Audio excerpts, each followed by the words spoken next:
अबे अंकल लोगों, दूसरी तरफ देखो, तुम्हारे अंदर अभी बहुत बड़ा छेद होने वाला है। ठहर जाओ, अभी तो गेम शुरू हुई है गाइस, बड़ा मजा आने वाला है। এবার বাংলাদেশ মিয়ানমার সীমান্তের মংডু শহর দখলে নিয়েছে আরাকান আর্মি। এ নিয়ে সীমান্তের 3টি গুরুত্বপূর্ণ শহর নিয়ন্ত্রণ নিয়েছে তারা। बांग्लादेश की नेबर कंट्री म्यांमार ने बांग्लादेश के 271 किलोमीटर के बॉर्डर पर कब्जा कर लिया है। उन्हें कोई पता नहीं है कि भारत क्या चीज है, हमने भारत के साथ किस तरह डील करना है, हमें बनाने के लिए भारत ने क्या किया था। बांग्लादेश इतनी निगरानी कर रहा है कि उसके लोग गलती से भी म्यांमार के क्षेत्र में ना चले जाएं। इसके लिए बांग्लादेशी कोस्ट गार्ड बिना आंख झपकाए निगरानी पर है। खौफ इसे कहते हैं और ये लोग भारत को सबक सिखाने की योजनाएं बना रहे हैं। अराकान आर्मी एक बुद्धिस्ट आर्मी है और they are dead against these Rohingyas, तो बिल्कुल भी उनको ये पसंद नहीं है। नमस्कार दोस्तों, आपका स्वागत है रावल न्यूज 24 पर, जहां आप पाते हैं बड़ी खबरें सबसे पहले।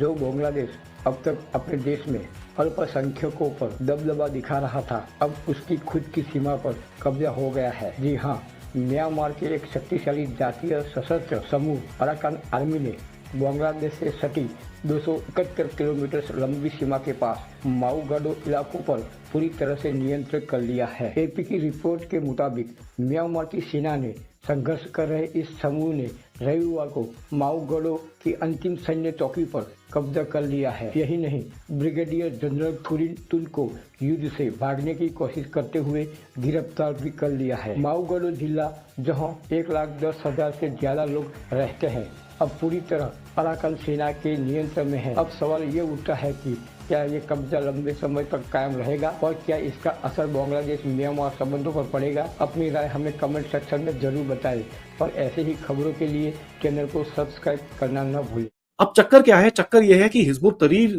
और आईएसआई मिलके भारत को एक एनिमी स्टेट डिक्लेयर करने की कोशिश कर रहे हैं और भारत के साथ एक टेररिज्म कैंपेन शुरू करने की कोशिश कर रहे हैं। लेकिन देखिए, ये टेररिज्म कैंपेन किससे शुरू कर रहे हैं? रोहिंग्या से। उसका जवाब दूसरी तरफ से आ चुका है। दूसरी तरफ से जवाब कहां से आया है? अराकान आर्मी की तरफ से। अभी पता चला कि भाई अराकान आर्मी ने पिछले 1-2 दिन के अंदर कि भाई जितना भी एरिया था, जो बांग्लादेश का बॉर्डर था, उसको पूरी तरह से कैप्चर कर रखा है। अराकान आर्मी एक बुद्धिस्ट आर्मी है और they are dead against these Rohingyas, तो बिल्कुल भी उनको ये पसंद नहीं है। तो अब बोल रहे हैं कि भाई यहाँ पर भी राह की साजिश हो रखी है। तो यहाँ पर मैं एक ही चीज बोलूंगा, भाई क्यों ना हो, आप अगर उल्टे काम कर सकते हो तो भारत नहीं कर सकता? दुनिया भर में इस टाइम पे प्रॉक्सी वॉर चल रही हैं, तो क्या भारत ये प्रॉक्सी वॉर नहीं खेल सकता? पहले भी मैंने आपको बोला था कि साहब, भारत का जवाब आएगा, सही टाइम से आएगा, और जब आएगा ये लोग रोएंगे। तो अराकान आर्मी की जो एक्टिविटीज हैं ये बड़ी इंटरेस्टिंग है। कई लोग बोलते हैं Arakan army is backed by the Chinese and this and that. वो शुरू में था, लेकिन आप ये चीज याद करिए, अराकान आर्मी वही आर्मी है जो आपका सुतवे पोर्ट को प्रोटेक्ट करती है, आपके इंटरेस्ट को प्रोटेक्ट करती है, और आपके साथ बाय द वे नवंबर में आपके ऑफिशियल्स के साथ उनके रिप्रेजेंटेटिव्स ने आके यहाँ पर मीटिंग करी थी। सबसे पहले देखते हैं कि राखीन प्रांत में मुंगडाओ सिटी पर अराकान आर्मी के कब्जे के बाद बांग्लादेश की सीमा पर आखिर चल क्या रहा है। म्यांमार की समूची सीमा पर अब अराकान आर्मी बैठ चुकी है। इसका सीधा असर बांग्लादेश में दिख रहा है। सीमावर्ती इलाकों में हर घंटे अपडेट निकल के सामने आ रहे हैं।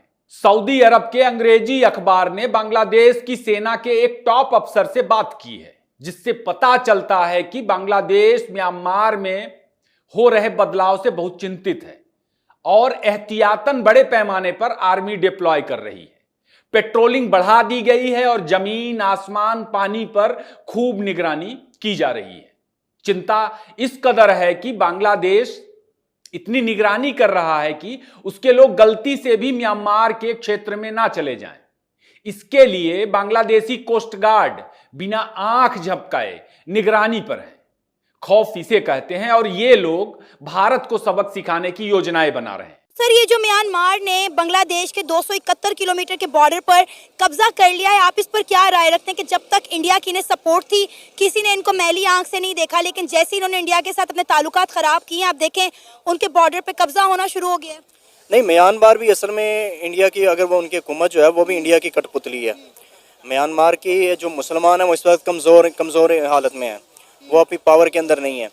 तो म्यांमार को इंडिया सपोर्ट करता है, उसको उसके ऊपर वो जो है वो इन्वेस्ट करता है, उसको यूज़ करता है पिछली दफ़ा भी आपने देखा कुछ साल पहले जब ये हमारे बहुत बड़े इन्होंने कत्लेआम किया म्यांमार के अंदर, और फिर लोगों को जो है वो कश्तियों पर निकलना पड़ा, जगह भी नहीं थी, लोगों के घर जलाए गए हज़ारों लाखों की तादाद में मुसलमानों के।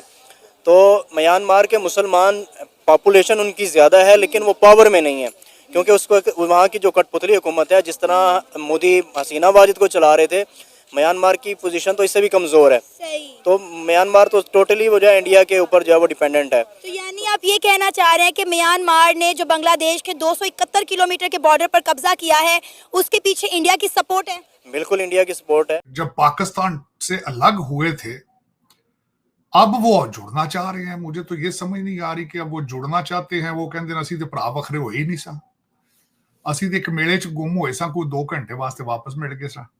देखिए चीमा साहब, देखें 2 चीजें हैं कि एक अब तो वो तस्वीरें भी उतार रहे हैं मुजीबुर रहमान साहब की अपने करेंसी से। डॉक्टर यूनुस साहब को अगर देखा जाए तो उनका स्टेटस क्या है, जो सोच, मैं थोड़े से अंदर के हालात बताना चाहता हूं कि वो किस डायरेक्शन पे जा रहे हैं। उनका नाम उनका स्टेटस है एडवाइजर। उनके पास कोई ओहदा कोई नहीं है अभी तक। और दूसरा, उन्होंने डॉक्टर यूनुस साहब ने अगले दिन तकरीर फरमाई है, बड़ी कंट्रोवर्सल सी। उन्होंने कहा है कि हम रिफॉर्म करेंगे, हमारा काम है रिफॉर्म करना, हो सकता है उसमें 4 साल लग जाए। अब वो 4 साल उन्होंने रहना है आस पड़ोस में, उन्हें कोई पता नहीं है कि भारत क्या चीज है, हमने भारत के साथ किस तरह डील करना है, हमें बनाने के लिए भारत ने क्या किया था, हमारे कितने महाजरीन भारत के अंदर बैठे हैं, ये डॉक्टर यूनुस साहब को कोई अंदाजा नहीं इस चीज। हुआ ये है कि उनकी नेबर कंट्री म्यांमार ने बांग्लादेश के 271 किलोमीटर बॉर्डर पर कब्जा कर लिया है। क्या कहना चाहेंगे, जब तक उन्हें इंडिया की सपोर्ट थी, बांग्लादेश की तरफ किसी ने मैली आंख से भी नहीं देखा, और जैसे ही इंडिया के साथ उनके मामला खराब हुए हैं, इर्द गिर्द के ममालिक ने उनके बॉर्डर पर कब्जा करना शुरू कर दिया। देखें, पहली बात यह है कि जो बांग्लादेश ने किया ना, मैं इसको कंडेम कर रहा हूँ, ठीक है, एज अ मुस्लिम। और हमारे जो नबी है ना, उन्होंने हमें यह तालीम नहीं दी कि हम लोग जो उनसे दूसरे ममालिक है, चाहे हमारे दुश्मन है, उनके साथ इतना अनएथिकली बिलो दी बेल्ट हम इस तरह खेलने, इस तरह नहीं हमें करना चाहिए, बिल्कुल गलत है।